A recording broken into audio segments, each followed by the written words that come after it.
Oh my god, the van. I've got problems with the van, the ECU, the fridge. Oh my god, what a disaster this video is going to be. Come on guys, you know those videos are not us. Right, 4 years on, I've had a couple of issues with the van, and I just thought I would talk to you about two of them. One of them was way back in Spain when some of the wiring actually caught fire. That's on another video, so I'll leave that there. That was just poor quality van build with the wiring. So what else has gone wrong in those 4 years? There's only been two problems really, and they have all come within the last month or two. I've had a very common fault, which is the ECU, the airbag ECU. It's shown a fault. The airbag comes up. Everything's normal. It just says that there's an airbag fault, and you can still drive the vehicle. So I took it to the main dealer, and the main dealer quoted me £1,300 plus to fix it, saying that the airbags all need to be checked, the sensors under the seats and everything need to be checked, and all the wiring needs to be checked, when in reality all that needs checking is the ECU, which is, let's show you where the ECU is just down here between the foot pedals and the passenger side. It's just underneath this bit of carpet here. So I fixed that myself, and that will be in this video. Okay, so the first job you need to do to get to the ECU is to remove these bolts to the floor panel. 1, 2, 3, 4 and 5 and 6. One over there. I'll just show you those. They can be turned with a coin. You just turn those, pull the floor panel up, and that will give you access to the battery compartment. The ECU is situated underneath that panel, just underneath here. It's quite easy to get to, not a complicated job, and I'll show you that now. Okay, so the first job you need to do is to remove the floor panel, which hides the battery, and then you need to remove those two little screws either side of that panel above the ECU, and they are T20. So the screws to remove the center console are those star-shaped things, like little security nuts, and I think the T20s is what they're called. Once you've got those removed, there's 3 bolts on top of the ECU and the 2 wires to remove. It's a simple little job, nothing complicated. Any sort of DIY or unskilled person can do this job. It's not hard at all. So yeah, you remove these, and then this center console, or this, just pulls out, and you just flip it up from the bottom. It tends to get caught on this left side, but it does, if you're careful, you can just, as you'll see here, you can just wiggle it out. Okay, so the airbag ECU is situated here. You have these 2 wires to disconnect. 1 bolt here, 1 bolt here, and 1 bolt here. So 3 10mm bolts.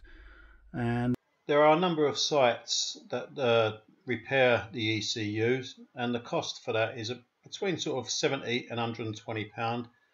I used a guy called Carl, and I'll give you his details in a second. So the company that I used was from Morecambe, and that was North Tech ECU Repairs, and the guy's name is called Carl. Now the reason I used these guys, or this guy, is because he fixed it the same day, so very fast turnaround service, and he was local to where I was.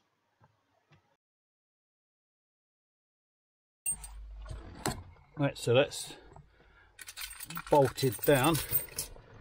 Now the secret will be now we'll see whether it has actually worked or not. So turn the ignition on. Ignition lights are only flickering on the video and not to my eyes in real life. And that's it, the airbag light has now gone out.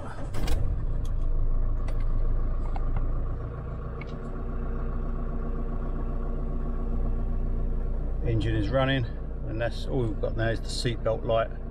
And if I plug the seatbelt in, just see if the seatbelt light has gone out as well.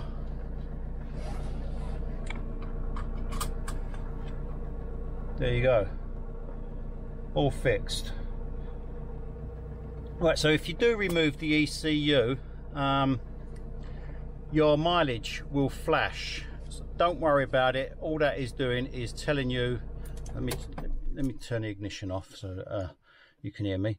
Yeah, if you do remove the ECU and start the vehicle, your mileage will flash.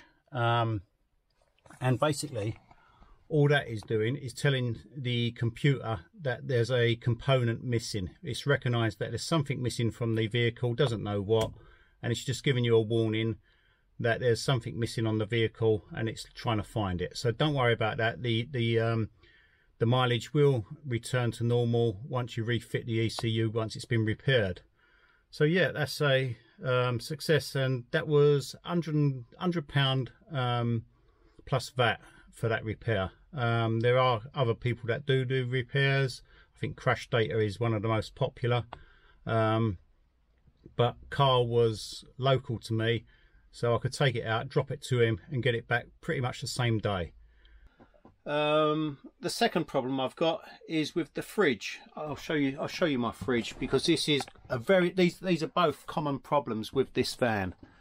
I've got the big Thetford 3141 fridge, and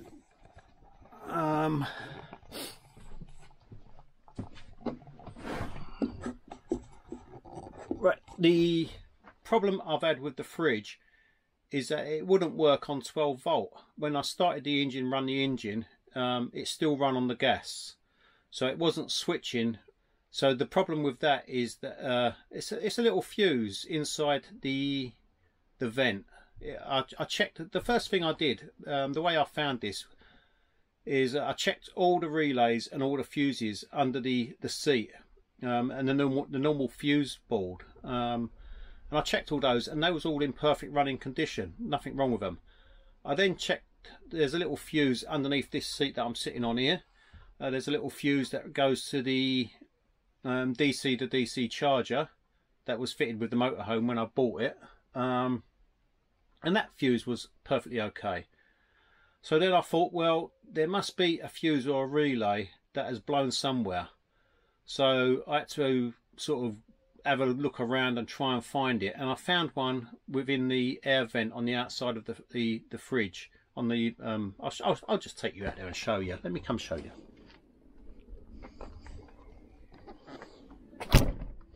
Okay, the air vent's there. Right, so to remove the air vent, there's just two little clips, one there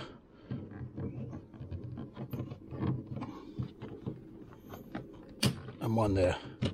Then the air vent comes off, and the relay is in this little box here. You take this bit off here, unscrew that, and then you can get to the relay inside, or to the panel that holds the relay and the fuses. So I'll show you that now.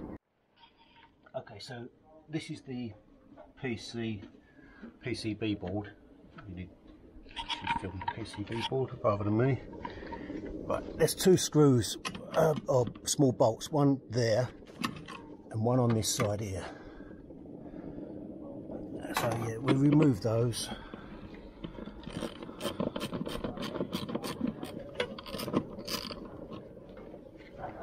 And then the board just drops forward. Now the fuses to the fridge are actually inside here. Now to get this open,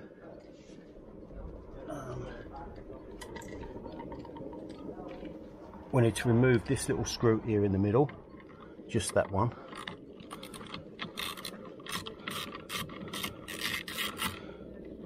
Right, and then this carefully comes apart.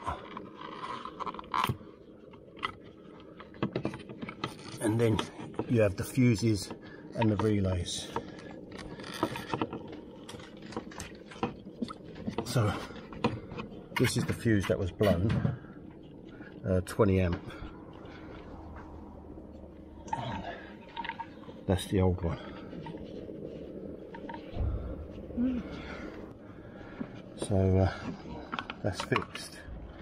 Put that back together again.